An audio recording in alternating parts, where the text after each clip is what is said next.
We are here as part of our Bloomberg Wealth Summit. I am so lucky that we're joined here by Ida Liu, who's the Citi Global Wealth, global head of private banking. And Ida, what a treat to have you. And I think one of the best things where we can start off is just big picture, some of the big trends and themes that you're seeing amongst some of those high net worth clients. What are they investing in? What are they excited about? Where are some of the big opportunities? Well, Taylor, it's so great to be with you. Thanks so much for hosting. We are seeing so many different opportunities for our clients. As you know, we manage clients around the world globally. So we're looking at thousands of different client portfolios all around the world. And generally, we see a couple of similar themes.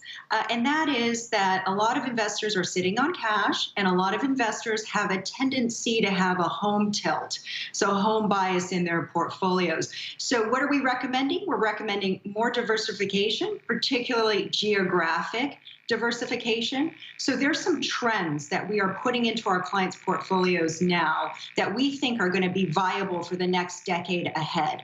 There's four of them.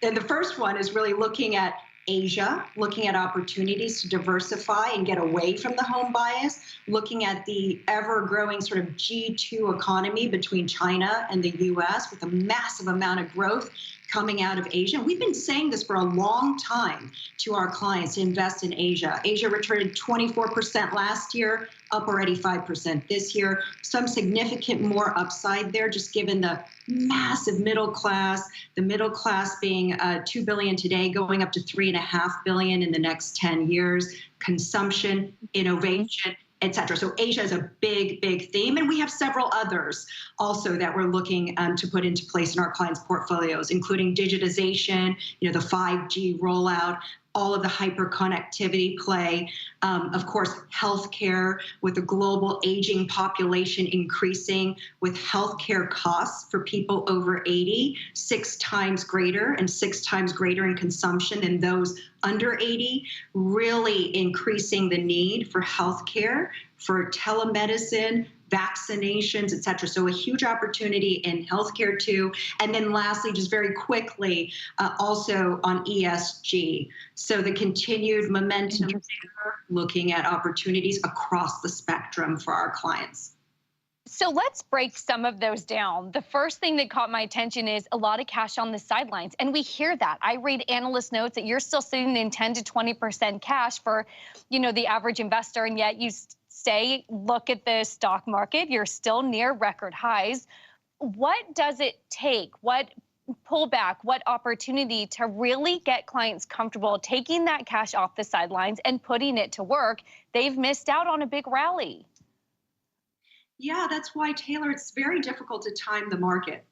We always say that it's nearly impossible to time the market, right? But if you were sitting in cash, and a lot of our clients are 20% in cash, as you said, I mean, it's a very large portion of the portfolio.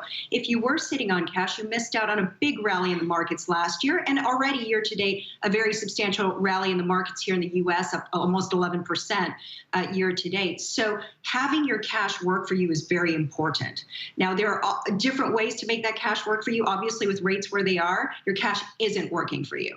So you might as well get invested, and you might as well put it in places where we think there's opportunities for longer term growth. And that goes back to those 4 trends I talked about earlier, and also some COVID cyclical opportunities as well, right? So stocks and industries and sectors that are going to rebound post-COVID. You've seen that we're making great progress here in the United States on vaccinations, already 30% vaccinated. The light's there at the end of the tunnel. We think there's opportunity there for some of those stocks like travel, entertainment, you name it, on the real estate lodging side, to make some meaningful comebacks in the year ahead. And you've brought up COVID a few times. Of course, that is just the theme of which we're all watching. Those numbers seem to be driving the markets at this time. I am curious how this sort of pandemic COVID environment has made you rethink interactions with clients. Women, of course, staying home. They've been hurt the hardest, perhaps, when you think about trying to return to the labor force. And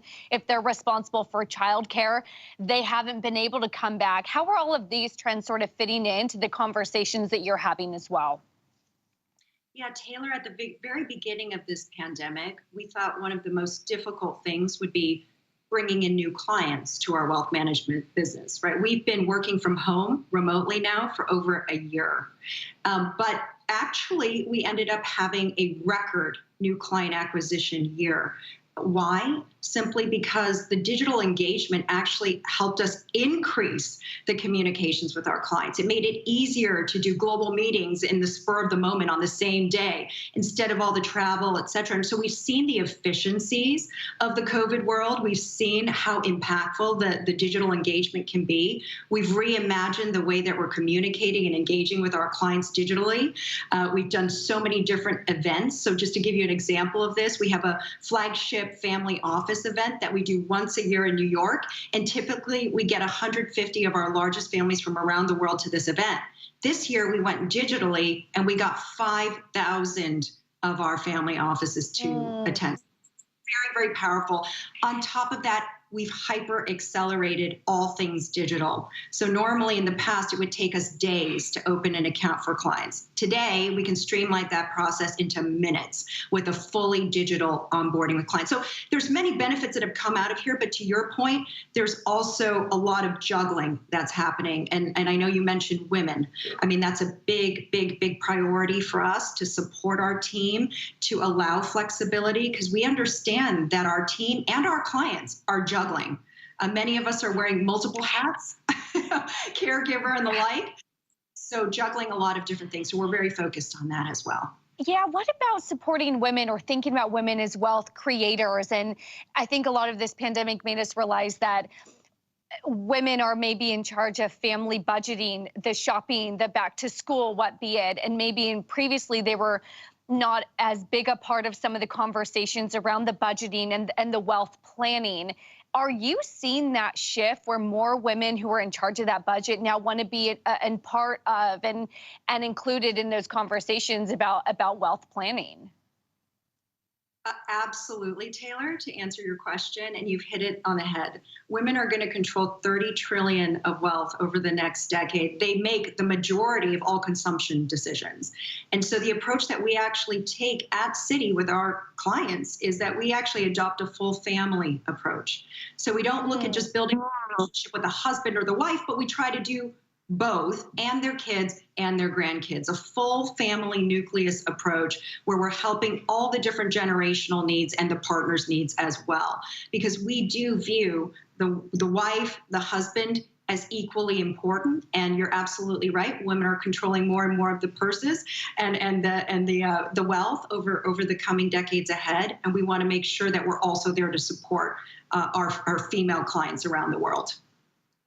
One of the big trends that you highlighted, and of course you are a global head, there is global in your title, and you really talked about that home bias. But another trend really was this focus on China and Asia and China's emerging economy that really could surpass the U.S. in terms of GDP in, next 5 years or so, according to some estimates. How are you thinking about that shift towards Asia, China, trade tensions that, we're still in the middle of it, and that actually now providing an opportunity?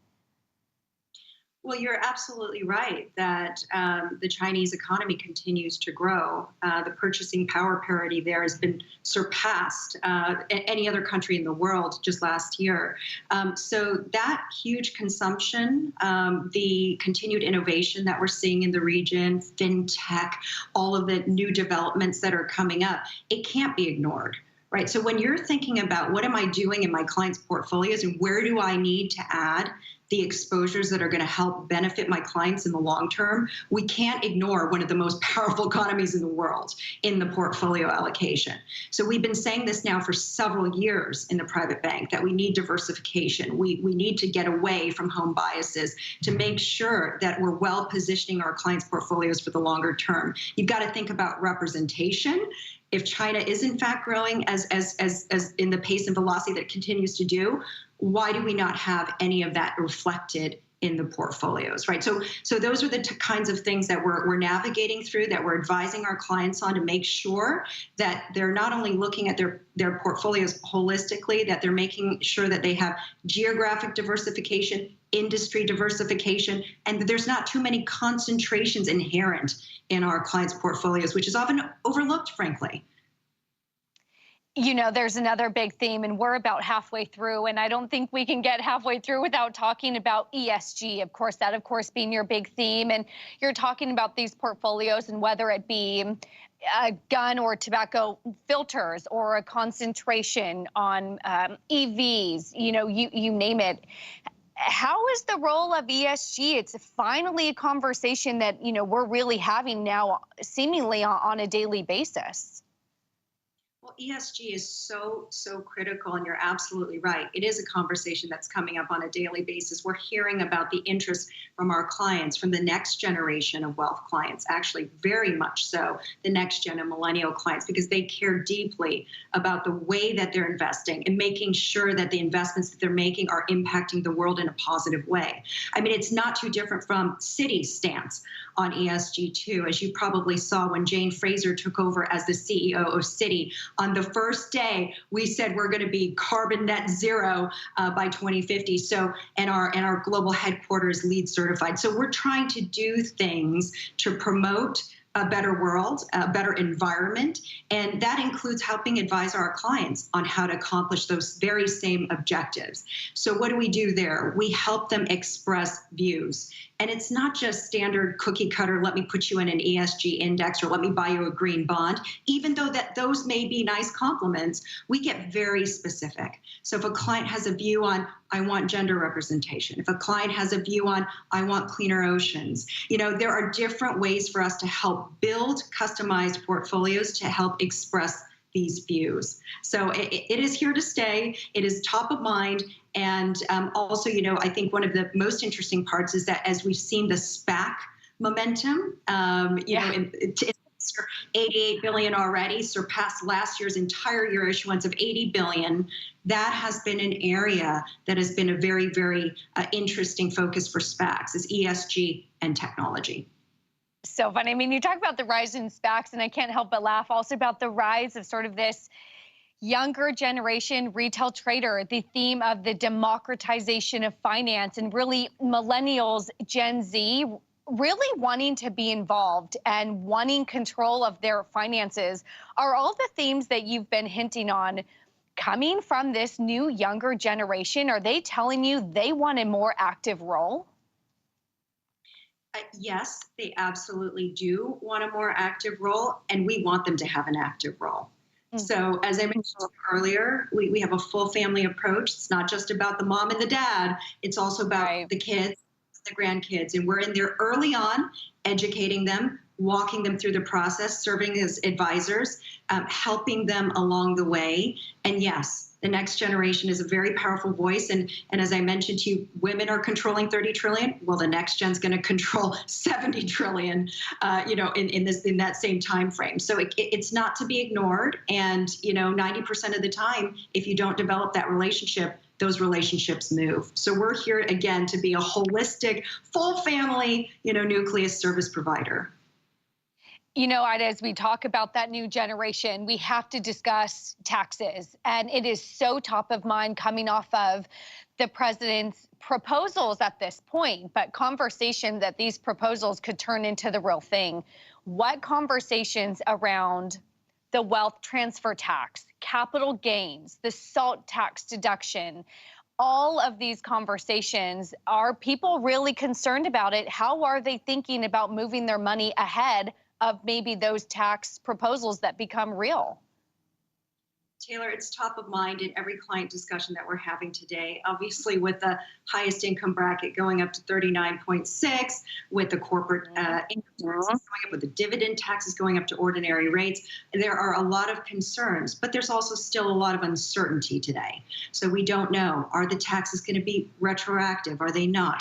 There's still a lot that's going to be in the works, so there's going to be a lot of questions and uncertainty around all of this over the next several months as we hear more about all of these different tax reforms. Initially, we were talking about gift exemptions, estate tax, wealth transfer exemptions, as we had talked about. But now, those are sort of, we're still monitoring it, but they're not front and center. So there's a lot happening there. There's a lot that we're talking to our clients about on a daily basis. And as and when the information comes out and we have clarity around some of the questions on retroactive or not, we'll be able to guide our clients path forward. I mean, obviously, if clients have some gains in their portfolios that they don't want to hold long term, may not be a bad idea to consider rotation of some of those strategies today, depending on the retroactivity of the taxes. So again, a lot still questions, right? Still questions that still have to be answered, but it's our job to be on top of that and to be advising our clients by the minute when the information becomes available. We're under 5 minutes here, so I just want to press an additional question on these taxes because I think it is really top of mind. Of all of the different proposals, and you're right to point out again, just proposals at this point and a lot of uncertainty, is there one that has made clients more concerned than others? The wealth transfer tax, are they giving more? Is it the SALT tax deduction? Of course, you are global, but here in the U.S., in the high tax states, that's been top of mind for maybe the eastern and the western coast. Is there one specific that has made clients perhaps maybe more nervous than others? Well, it's definitely the capital gains. It's the step up in basis. I mean, these are the ones that are obviously of highest concern. There's also been a lot of questions and commentary around the gift exemption, around transfer taxes.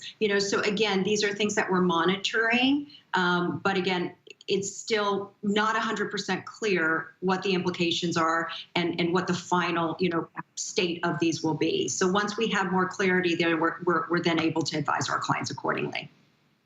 Okay, 3 minutes left. I have to ask the question.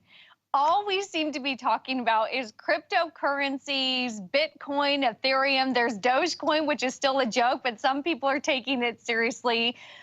Are your clients coming to you and asking about this being a lottery ticket? Is it an investment? Are they even interested at all? What are you hearing? There's definitely interest. Crypto assets are interesting investment class. We don't view that as core center of the plate when we're doing our asset for our clients globally, but there is a sleeve and opportunistic and tactical for many clients that want to dabble into crypto assets. Is there a sense that it is fundamentally driven, dollar weakness, sort of this global massive central bank intervention has made people really worried about traditional currencies, or is it a secure blockchain, the future of the way transactions are done? I think it's more of the latter, Taylor. It's more of I kind of see a glimpse into a future state that's very compelling to me, and therefore I need to have a piece of that in my portfolio. But it's not without volatility, and certainly not without risk. And you've seen the fluctuation, right, in the crypto asset market. It's not for everybody, right? So, but as I said, for certain investors that have that risk tolerance, that want to get exposure to crypto assets, we definitely recommend a portion of it in that sort of tactical, opportunistic bucket for clients to consider. You're doing a great job of handling those very difficult questions. I appreciate it. Ida, just a minute and a half left. Final thoughts here. The key theme, key takeaway that you're really going to be focusing on in the next few months. So the things that we're most focused on is making sure that we get our clients in front of and ahead of some of the changes in the taxes that we've just talked about. It's also making sure that we're looking at portfolios very holistically, making sure we have as much diversification in portfolios as possible. It's our job as fiduciaries and as investment advisors to make sure that we're reducing risk whenever possible in our clients' portfolios while adding or maintaining the returns. So lots of different ways to do that. We've been advising our clients for many, many years on all of these strategies. We're really excited about working with our families around the world and continuing to make a big impact.